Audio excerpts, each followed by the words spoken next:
அஸ்ஸலாமு அலைக்கும் வரஹ்மத்துல்லாஹி வபரகாத்துஹு. பிஸ்மில்லா வல்ஹம்துலில்லா அஸ்ஸலாத்து வஸ்ஸலாமு அலா அஷ்ரஃபி ரசூலில்லா வலா ஆலிஹி வஸஹ்பி அல் ஃபைஸி நபிரத்துல்லா அம்மாபாத். நான் இப்போது இந்த இடத்துல சொல்லக்கூடிய இந்த திக்ருகளை எல்லாம் ஓதி ஒரு சகோதரிக்கு கோடிகள் கடன் இருந்தது. இந்த சேனலில் ஏற்கனவே சொல்லியிருந்த திக்ருகள் எல்லாம் அவர்களுக்கும் கற்றுக் கொடுத்திருந்தேன். சீக்கிரம் அந்த கடனிலிருந்து வெளிவந்த ஒரு சகோதரியுடைய அனுபவத்தை பற்றி தான் இந்த வீடியோ.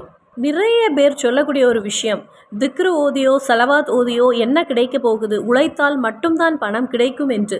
உழைத்தால் மட்டுமே பணம் கிடைக்கும் என்பது 100% உறுதியான விஷயம். நான் அதை ஏற்றுக்கொள்கிறேன்.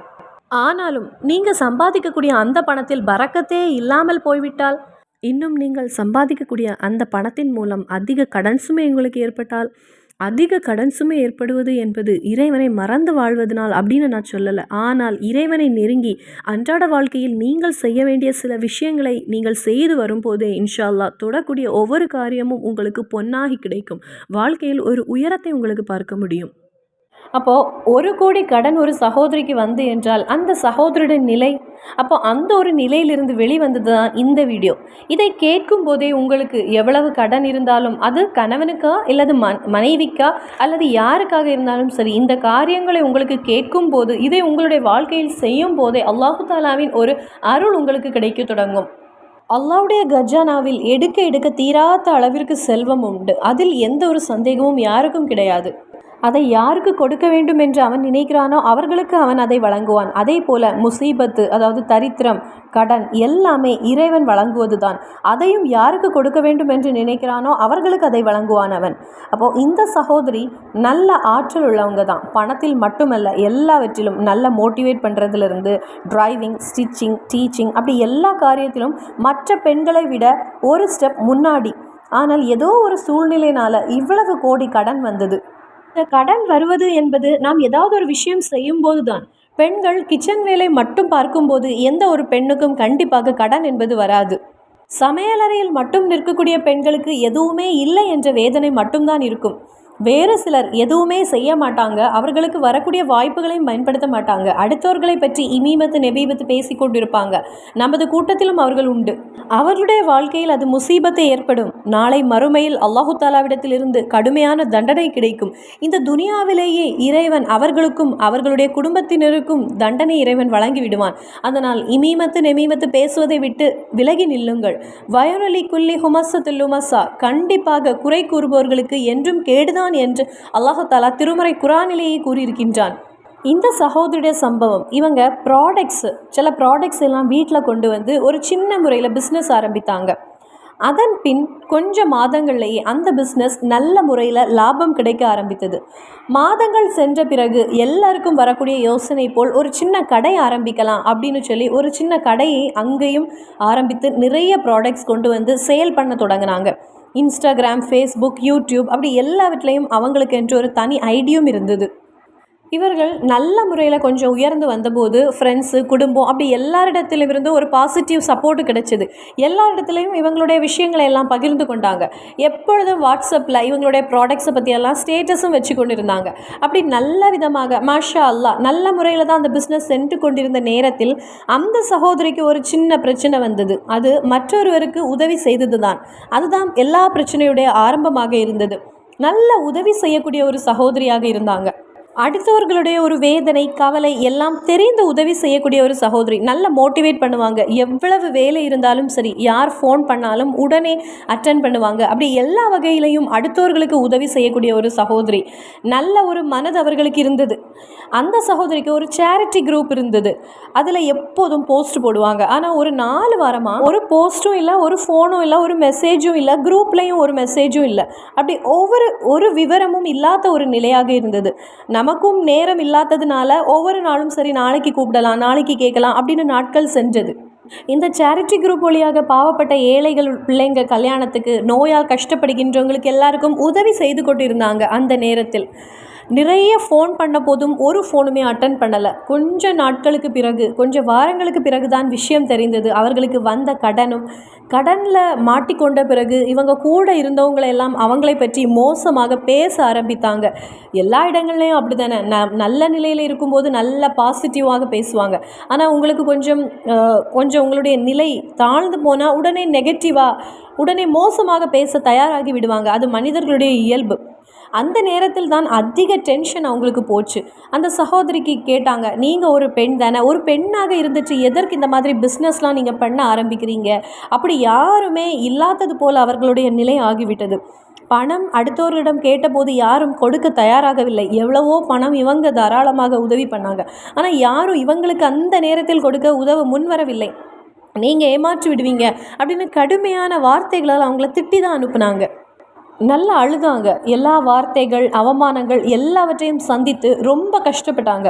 அந்த நேரத்தில் தான் கேட்டாங்க, நீங்கள் நிறைய இஸ்லாமிக் வீடியோலாம் அப்லோட் பண்ணுவீங்கல்ல, முதல்ல நான் பார்த்து வந்தேன். அதன் பின்பு எனக்கு நேரம் இல்லை. ஏன் 5 நேர தொழுகைகளை கூட சில நாட்கள் என்னால் தொழ முடியாமல் போனது.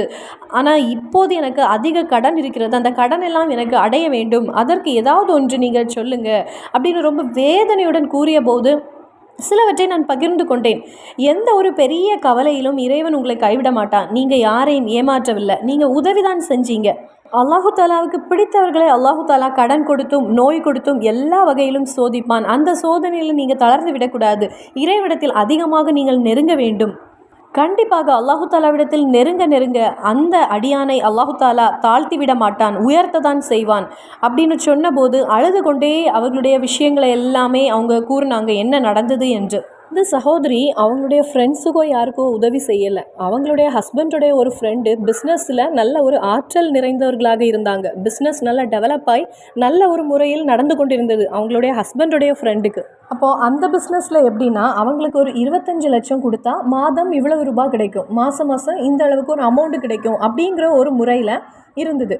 அப்போ ஹஸ்பண்டுக்கும் பெரிய அளவில் ஒரு பிஸ்னஸ் ஒன்றும் இல்லை. இந்த சகோதரியுடைய ஒரு பிஸ்னஸ் மூலமாக அந்த குடும்பம் ஓரளவுக்கு நல்ல முறையில் போய்கொண்டிருந்தது. அப்போ அதில் ஏதாவது இன்வெஸ்ட் பண்ணால் மாதம் ஒரு வருமானம் வரும் அப்படிங்கிற ஒரு ஆசையில், அதுவும் இந்த சகோதரிக்கு பெரிய அளவில் ஒரு விருப்பத்தை கொடுக்கவில்லை. ஆனால் அந்த ஹஸ்பண்ட் ரொம்ப கட்டாயப்படுத்தினாங்க. என்னுடைய ரொம்ப நெருங்கிய நண்பர் தான், என்னை ஏமாற்ற மாட்டாங்க, நம்ம செய்வோம் அப்படிங்கிற ஒரு வற்புறுத்தல். அந்த ஒரு இதில் கையில் இருந்த 15 லட்சம் அப்புறம் ஒரு 10 லட்சம் சேர்த்து 25 லட்சமாக ஹஸ்பண்டுடைய கையில், அந்த சகோதரி அவங்க ஹஸ்பண்டுக்கு கையில் கொடுத்துருக்காங்க. ஹஸ்பண்ட் அந்த ஃப்ரெண்டை அழைத்து அவருடைய கையில் கொடுத்துருக்காங்க. முதல் 2 மாதம் ஒரு அமௌண்ட் வந்தது, பரவாயில்லாமல் ஒரு அமௌண்ட் வந்தது. கையில் ஒரு 15 லட்சம் அவங்க வச்சுருந்தது பிஸ்னஸுக்கு வேண்டி. இப்போ அந்த அமௌண்ட்டும் இல்லை, கடன் வாங்கி கொடுத்த அமௌண்ட்டும் இல்லை, மாதம் வர வேண்டியதும் இல்லாமல் ஆகிவிட்டது. ப்ராடக்ட் கடைகளில் கொடுத்தாலும் கடைகளில் இருந்து உடனே பணம் கிடைக்காது. ஒரு 3 மாதங்கள் 4 மாதங்கள் அந்த ஒரு இதில் தான் அந்த பணத்தை கொஞ்சம் கொஞ்சமாக வாங்க முடியும். அப்போ இந்த பிஸ்னஸுக்கு அந்த சகோதரியுடைய சொந்த அமௌண்ட்டை போட்டு தான் அந்த பிஸ்னஸை அப்படி நடத்தி வந்து கொண்டிருந்த அந்த நேரத்தில் தான் 25 லட்சமும் போனது. 10 லட்சம் மற்றொரு நபருடன் கடன் வாங்கிய அந்த பணமும் போனது. அதன் பின் பணம் எதுவுமே இல்லாத போது பிஸ்னஸ் பண்ண முடியாத நிலை, ப்ராடக்ட் எதுவுமே இறக்க முடியாத நிலை. எந்த ஒரு பிஸ்னஸ் பண்ணவும் நம்ம கையில் கொஞ்சம் அமௌண்ட் வேணும். அதற்கு வேண்டி நம்ம கொஞ்சம் அமௌண்ட்டை மாற்றி வைத்து விட்டு தான் நம்ம எந்த ஒரு பிஸ்னஸ்லையும் இறங்க வேண்டும். அப்போ பிஸ்னஸுக்கு வேண்டி கடன் வாங்கி வச்ச அமௌண்ட்டு 10 லட்சம், அந்த 10 லட்சம் மொத்தம் 25 லட்சம். அதை பற்றி எந்த தகவலும் இல்லை, கையில் இருந்த காசும் போய்விட்டது. இந்த கஷ்டத்தில் இருக்கக்கூடிய அந்த நேரத்தில் கடைகளில் ப்ராடக்ட் கொடுத்த அந்த நபர்களிடமிருந்தும் சரியான முறையில் பணமும் கிடைக்காத ஒரு நேரமாக இருந்தது அது. கையில் கொஞ்சம் நகைகளை சேர்த்து வைத்திருந்தாங்க. அந்த நகைகளை எல்லாம் விற்றெடுத்து அவங்க ப்ராடக்ட்ஸ் வாங்கி மறுபடியும் சேல் பண்ணி கொண்டிருந்தாங்க. நகையும் தீர்ந்த பிறகு கையில் என்ன இருக்குது, இருக்கக்கூடிய அந்த வீடும் இடம் தான். அந்த வீட்டையும் இடத்தையும் கொண்டு லோன் வைத்தாங்க பேங்கில். ஏனென்றால் கடனாக வாங்கிய பணத்தை கேட்க கடன் கொடுத்தவர்கள் தயாராகி விட்டார்கள். அந்த கடனை கேட்க ஆரம்பித்தாங்க. பணம் வாங்கினவங்க சும்மா இருப்பாங்களா? அந்த நேரத்தில் தான் இந்த வீட்டையும் இடத்தையும் கொண்டு பேங்க்ல வச்சாங்க. குடும்பத்தில் உள்ளவர்கள் பணம் கேட்க ஆரம்பித்தாங்க, சுற்றி உள்ளவங்க பணத்தை கேட்க ஆரம்பித்தாங்க.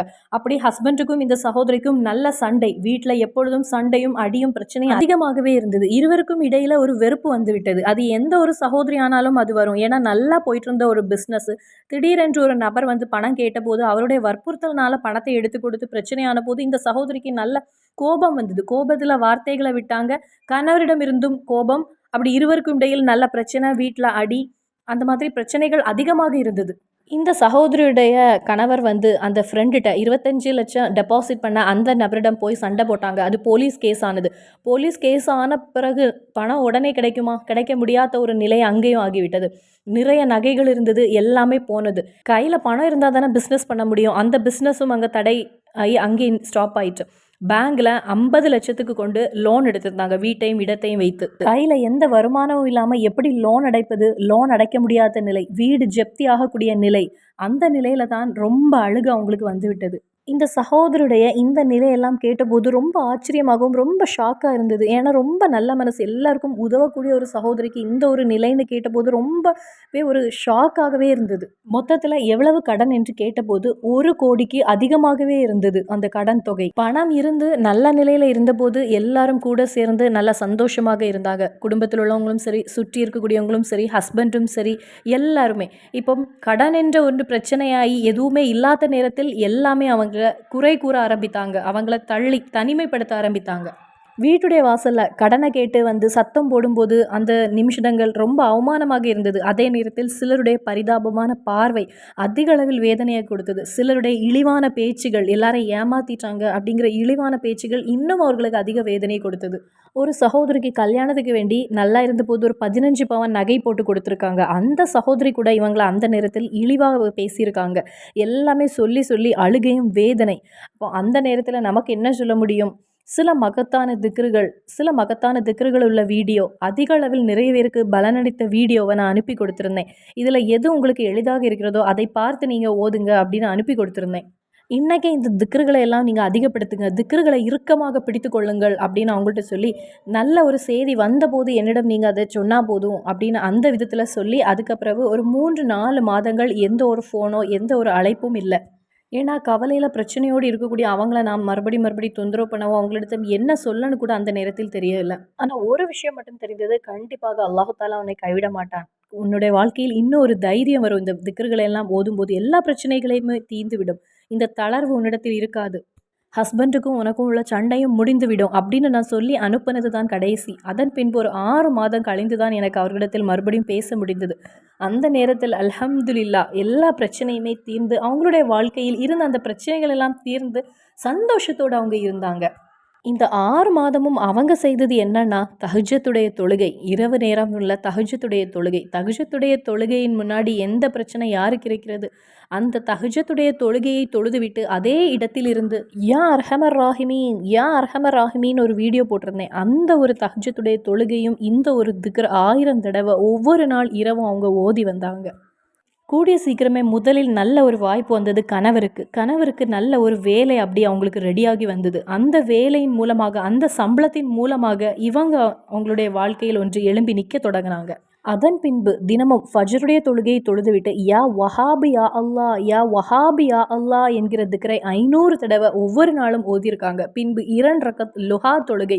அந்த லுஹா தொழுகையுடைய மகத்துவத்தையும் கேட்டு மாஷா அல்லா அந்த சகோதரியுடைய ஹஸ்பண்டுக்கு நல்ல ஒரு வாய்ப்பு அந்த நேரத்தில் அல்லாஹு தாலா கொடுத்திருக்கின்றான். ஹஸ்பண்ட் நல்ல ஒரு நிலையை அடைய தொடங்கின போதே, நல்ல ஒரு வாய்ப்பு வந்த போதே இருவருக்கு இடையில் ஒரு ஒற்றுமை வந்தது. சிறிது சிறிதாக அவர்களுடைய பிரச்சனைகள் தீர தொடங்கியது. பிஸ்னஸை மறுபடியும் சிறிய அளவில் அவங்க தொடங்க ஆரம்பித்தாங்க. கடன் அடைய தொடங்கியது. மாஷா அல்லா பேங்கில் உள்ள லோன் அடைக்க அவங்க வாய்ப்பு வந்தது. வீடு ஜப்திங்கிற அந்த இதில் இருந்து வீட்டை காப்பாற்றினாங்க. இன்றைக்கி அல்ஹம்துலில்லாஹ் நல்ல ஒரு நிலையில் இருக்கிறாங்க. ஒரு பரக்கத்து நிறைந்த வருமானத்தை உணர முடிகிறது எனக்கு அப்படின்னு. ஹஸ்பண்டும் நல்லா படித்தவங்க தான், இந்த சகோதரியும் நல்லா படித்தவங்க தான். வெளியில் வந்து வேலைக்கு வேண்டி அப்ளை பண்ணியிருந்தாங்க. அப்படி வெளியில் இந்த 3 மாதம் 4 மாதம் வேலை ஷட் டவுன்னு சொல்லுவாங்க. அந்த மாதிரி அந்த வேலைகளுக்கு போய் வந்திருக்காங்க ஹஸ்பண்டும். அதில் நல்ல ஒரு வருமானம். அப்படி மொத்தத்தில் அவங்களுடைய வாழ்க்கை மாறியது. அவங்க இப்போவும் சொல்கிறது, ஆச்சரியத்தோடு சொல்கிறது, திக்ருடைய சக்தியை நான் உணர்ந்து கொண்டேன் அப்படின்னு. அவங்களுடைய வாழ்க்கையில் ஒரு வெளிச்சத்தை கொண்டு வந்த திக்ரு யா அர்ஹமர் ராஹிமீன். 2 ரக்காத் தஹஜ்ஜுத் தொழுகையை நிசாரமாக நினைத்து விடாதீங்க. 2 ரக்காத் லுஹா தொழுகையும் யாரும் நிசாரமாக நினைத்து விடாதீங்க. ஷோபானுடைய இந்த மாதத்தில் நீங்கள் அதிகப்படுத்துங்கள். ஏனென்றால் பிரார்த்தனைக்கு ஹிஜாபத்து கிடைக்கக்கூடிய ஒரு மாதத்திலும் நாம் இருக்கின்றோம். இறைவனை நெருங்கி செல்லக்கூடியவங்களை இறைவன் கைவிட மாட்டான். அப்போ ஒவ்வொருவரும் எந்த ஒரு தருணத்தில் எந்த இக்கட்டான நிலையில் இருந்தாலும் ரப்பிடத்தில் செல்லுங்கள், நெருங்கி செல்லுங்கள். இறைவா எனக்கு நம்பிக்கை இருக்கிறது, நீ என்னை கைவிட மாட்டேன்னு தஹஜ்ஜுடைய தொழுகை இறுக்கமாக பிடித்து இன்ஷா அல்லாஹ் கண்டிப்பாக உங்களுடைய பிரச்சனைக்கும் ஒரு பதில் கிடைக்கும். இன்ஷா அல்லாஹ். மறுபடியும் சந்திப்போம். அஸ்ஸலாமு அலைக்கும் வரஹ்மத்துல்லாஹி வபரகாத்துஹு.